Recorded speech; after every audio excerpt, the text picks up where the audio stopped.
Kaleshwaram project పైన CBI విచారణకు సంబంధించిన వ్యవహారంలో భారతీయ జనతా పార్టీ, కేంద్రంలో అధికారంలో ఉన్న భారతీయ జనతా పార్టీ దాగుడు మూతలు ఆడుతున్నట్టుగా కనబడుతోంది.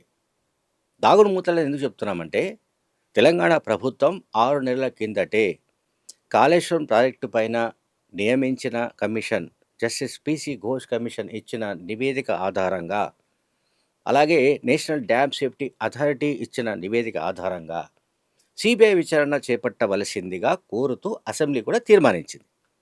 ఇది 6 నెలలు గడిచిపోయింది. 6 నెలలు గడిచిపోయినా కేంద్ర ప్రభుత్వం ఇప్పటిదాకా స్పందించడం లేదు. సిబిఐకి విచారణకు అప్పగిస్తారా లేదా అనే దానిపైన ఒక డైలమా కొనసాగుతుంది. ఈ డైలమా కొనసాగించడం వెనుక కూడా, దీనిపై స్పందించకపోవడం వెనుక కూడా రాజకీయ కారణాలు ఉన్నట్టుగా కనిపిస్తోంది. అంటే బీఆర్ఎస్తో బీజేపీ బంధం ఉంది అని నేను చెప్పలేను, కానీ ఆ విధమైన మైత్రి ఉన్న అనుమానాలు కలుగుతున్నాయి. అండ్ ఇంకొకటి ఏంటంటే, కాళేశ్వరం ప్రాజెక్టు పైన సిబిఐ విచారణకు ఒప్పుకోవడానికి ముందే, అంటే సిబిఐ విచారణకు ఆదేశాలు జారీ చేయకముందే న్యాయపరంగా, అంటే న్యాయ పోరాటాలు బీఆర్ఎస్ నాయకులు న్యాయ పోరాటం జరిపే విధమైన ఒక వెసులుబాటు కల్పించినట్లుగా కూడా మనకు అర్థమవుతుంది. ఎందుకంటే హైకోర్టులో జస్టిస్ పిసి ఘోష్ కమిషన్ నివేదికను రద్దు చేయాలంటూ పిటిషన్స్ దాఖలయ్యాయి. ఈ పిటిషన్స్ దాఖలు చేసిన వాళ్ళలో మాజీ ముఖ్యమంత్రి కేసీఆర్, మాజీ ఇరిగేషన్ మంత్రి హరీష్ రావు, అట్లాగే సీనియర్ ఐఏఎస్ అధికారి స్మితా సబర్వాల్ అండ్ మాజీ చీఫ్ సెక్రటరీ జోషి, వీళ్ళంతా ఉన్నారు. సో దీనికి సంబంధించి హరీష్ రావు తరపున సుప్రీంకోర్టు సీనియర్ అడ్వకేట్ సుందరం వాదనలు వినిపించారు. సుందరం తన వాదనలు తెలంగాణ హైకోర్టులో వినిపిస్తూ, ఈ commission, justice PC Ghosh commission తన పరిధిని అతిక్రమించింది, చట్టపరమైన నిబంధనలు ఏవి పాటించకుండా ఈ నివేదికను తయారు చేసింది, మేడిగడ్డ బ్యారేజ్ పిల్లర్ కుంగిపోవడానికి సంబంధించిన కారణాలను అన్వేషించి విశ్లేషించి అసలు ఏం జరిగిందనే అంశంపైన నివేదిక ఇవ్వడమే జస్టిస్ పిసి ఘోష్ కమిషన్కు సంబంధించిన ప్రధానమైన బాధ్యత. కానీ కమిషన్ తన పరిమితులన్నీ దాటి వెళ్ళిపోయి కమిషన్ తన విధి విధానాలకు విరుద్ధంగా నివేదిక ఇచ్చినందున ఈ నివేదిక రద్దు చేయాలంటూ ఆయన వాదించాడు. ఎవరు? సుప్రీంకోర్టు సీనియర్ అడ్వకేట్ సుందరం మాజీ మంత్రి హరీష్ రావు తరపున హైకోర్టులో తన వాదనలు వినిపించాడు. ఇక మాజీ ముఖ్యమంత్రి కేసీఆర్ తరపున సుప్రసిద్ధ న్యాయవాది దామా శేషాద్రి నాయుడు వాదించబోతున్నాడు. సరే, ఆయన ఏం చెప్తాడు అనేది మనకు తెలియదు. అంటే ఈ పిటిషన్స్ అన్నీ కూడా జస్టిస్ పిసి ఘోష్ కమిషన్ నివేదిక రద్దు చేయాలన్న అంశం పైన పిటిషన్స్ దాఖలయ్యాయి. ఈ పిటిషన్స్ అన్నిటిపైన ఇప్పుడు విచారణ జరుగుతోంది. సరే, కేసీఆర్ తరపున న్యాయవాది కూడా, అంటే శేషాద్రి నాయుడు కూడా సుందరం కంటే ఇంకా బలంగా వాదించే అవకాశాలు ఉన్నట్టు బీఆర్ఎస్ పార్టీ వర్గాలు చెప్తున్నాయి.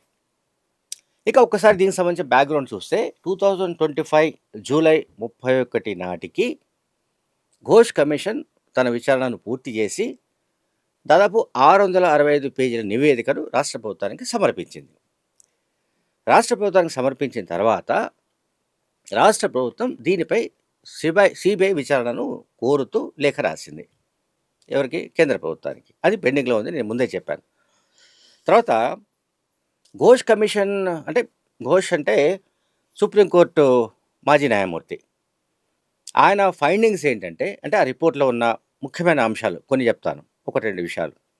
Kaleshwaram project design and construction, నిర్వహణ లోపాలకు సంబంధించి ప్రత్యక్షంగా పరోక్షంగా అప్పటి ముఖ్యమంత్రి కేసీఆరే బాధ్యుడని కమిషన్ తేల్చింది. ప్రాజెక్టు నిర్ణయాధికారం మొత్తంగా అప్పటి ముఖ్యమంత్రి కేసీఆర్ దగ్గరే కేంద్రీకృతమైనందున, సెంట్రలైజ్గా నిర్ణయాధికారాలన్నీ కేంద్రీకృతమైన కారణంగా ఆయనే మొత్తం ప్రాజెక్టుకు సంబంధించిన రీడిజైన్ కావచ్చు, అండ్ ఆ ప్రాజెక్టుకు సంబంధించిన కీలకమైన నిర్ణయాలు కావచ్చు, అండ్ టెండర్స్ విషయంలో కాంట్రాక్టుల మంజూరు కావచ్చు, లేదా టెండర్ల రేట్లలో సవరణలు కావచ్చు, ఇవన్నీ కూడా కేసీఆర్ అనుసంధానంలో జరిగాయి అని ఫైండ్ అవుట్ చేశారు. అందులో ఉంది, ఆ నివేదికలో ఉన్న ఒక అంశం. తర్వాత ఇరిగేషన్ రంగానికి సంబంధించిన పలువురు నిపుణులు ఇచ్చిన నివేదికలన్నిటినీ అప్పటి ప్రభుత్వం చెత్తబుట్టలో పారేసింది. అంటే వాటిని ఖాతరు చేయలేదు. అలాగే ప్రాజెక్టు నిర్మాణ సమయంలో కేంద్ర జల సంఘాన్ని ఉద్దేశపూర్వకంగానే తప్పుదోవ పట్టించారని కూడా ఒక ఫైండింగ్ మనకు దీంట్లో కనిపిస్తుంది. అయితే ఘోష్ కమిషన్ నివేదిక అంటే ఘోష్ కమిషన్ విచారణ జరుగుతున్నప్పుడు గానీ, ఘోష్ కమిషన్ నివేదిక ఇచ్చిన తర్వాత గానీ, నిజంగానే కాళేశ్వరం ప్రాజెక్టు విషయంలో అంటే ఏదైతే కేసీఆర్ తన మానస పుత్రిక అంటూ చెప్పాడో, ఏదైతే తెలంగాణలో ఒక అద్భుతమైన ఇంజినీరింగ్ కట్టడమని చెబుతూ వచ్చాడో, అదే కేసీఆర్, అదే హరీష్ రావు, అదే బీఆర్ఎస్ పార్టీకి సంబంధించిన నాయకులందరూ కూడా ఆ పార్టీ మొత్తంగా కూడా ఆత్మరక్షలో పడిన పరిస్థితిని కూడా మనం చూసాం. కంప్లీట్‌గా డిఫెన్స్‌లో పడిపోయింది ఆ పార్టీ. సో, దాని నుంచి బయటపడడానికి రకరకాల మార్గాలను వాళ్ళు అన్వేషిస్తూ వచ్చారు. 2023 అసెంబ్లీ ఎన్నికలకు దాదాపు ఒక 2 నెలల ముందు మేడిగడ్డలో పిల్లర్స్ కుంగిపోయిన విషయాన్ని మనం చాలా సందర్భాల్లో మాట్లాడుకున్నాం. ఆ కారణంగా అంటే మేడిగడ్డ బ్యారేజ్‌కి సంబంధించిన పిల్లర్స్ కుంగిపోయిన కారణంగా కాళేశ్వరం ప్రాజెక్టుకు సంబంధించి గతంలో అంతకుముందు బీఆర్ఎస్ పార్టీ చేస్తూ వచ్చిన ప్రాపగండానండి, ప్రచారమనండి, అది మొత్తంగా తుడిచిపెట్టుకుపోయిన ఒక పరిస్థితిని కూడా మనం చూసాం. అంటే అసెంబ్లీ ఎలక్షన్స్‌లో కాళేశ్వరం ప్రాజెక్టు బీఆర్ఎస్ పార్టీకి డిసడ్వాంటేజ్ అయింది. అంటే ప్రతికూలంగా మారిన విషయాన్ని కూడా మనం ఇక్కడ గుర్తుపెట్టుకోవాలి.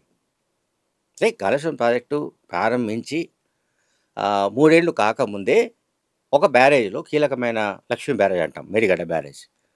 ఆ బ్యారేజ్‌లో ఈ రకమైన పగుళ్ళు రావడం, పిల్లర్స్ కుంగిపోయిన ఒక పరిస్థితిని కాంగ్రెస్ పార్టీ చాలా అద్భుతంగా ప్రచారం చేసుకుంది. దాన్ని కౌంటర్ చేసే పరిస్థితి లేని కారణంగా బీఆర్ఎస్ పార్టీ 2023 ఎన్నికల్లో గానీ, అసెంబ్లీ ఎన్నికల్లో గానీ, ఆ తర్వాత పార్లమెంట్ ఎన్నికల్లో గానీ ఎక్కడ కూడా కాళేశ్వరం ప్రాజెక్టుకు సంబంధించిన ప్రస్తావన తీసుకురాలేదు ఉద్దేశపూర్వకంగానే. అదర్‌వైజ్ మేడిగడ్డ బ్యారేజ్ కనుక పిల్లర్ల కుంగుబాటు జరగకపోయి ఉంటే, కాళేశ్వరం ప్రాజెక్టే యాక్చువల్‌గా వాళ్ళ క్యాంపెయిన్‌లో ఒక కీలకమైన అంశంగా ఉండేది. అంటే ప్రధాన ప్రచారాస్త్రంగా కూడా ఉండేది. ఎప్పుడైతే ఈ పిల్లర్ల కుంగుబాటు వ్యవహారం జరిగిందో, ఇక బీఆర్ఎస్ పార్టీ కంప్లీట్‌గా ఆత్మరక్షణలో పడిపోయిన నేపథ్యంలో వాళ్ళు కాళేశ్వరం ప్రాజెక్టుకు సంబంధించిన విషయాన్ని ప్రస్తావించకుండానే ఎన్నికల ప్రచారాన్ని ముగించాల్సిన పరిస్థితి నెలకొంది. తర్వాత ఇప్పుడిక పొలిటికల్ యాంగిల్ మనం చూస్తే, నేను ఇంతకుముందు చెప్పా. బీజేపీ కనుక ఒకవేళ సీబీఐ విచారణకు అంగీకరిస్తే, సీబీఐ విచారణకు అప్పగిస్తే, సీబీఐ విచారణ చేపడితే పరిస్థితి ఏమిటి అనేది ఇంకొక చర్చ. సో, సీబీఐ టేకప్ చేయకముందే ఒకవైపేమో కేంద్ర ప్రభుత్వం సీబీఐ విచారణకు అప్పజెప్పకుండా, లేకుంటే సీబీఐకి అప్పజెప్పాలా వద్దా అనే విషయంలో ఒక నిర్ణయం తీసుకోకుండా దాన్ని పెండింగ్‌లో పెడుతూ, ఇంకొక వైపు వీళ్ళు న్యాయ పోరాటం చేసే విధమైన ఒక అరేంజ్‌మెంట్ జరిగినట్టుగా కూడా మనకు కనబడుతోంది. సో, తెలంగాణ హైకోర్టులో దీనిపైన ఇప్పుడు వాదోపవాదాలు జరుగుతున్నాయి.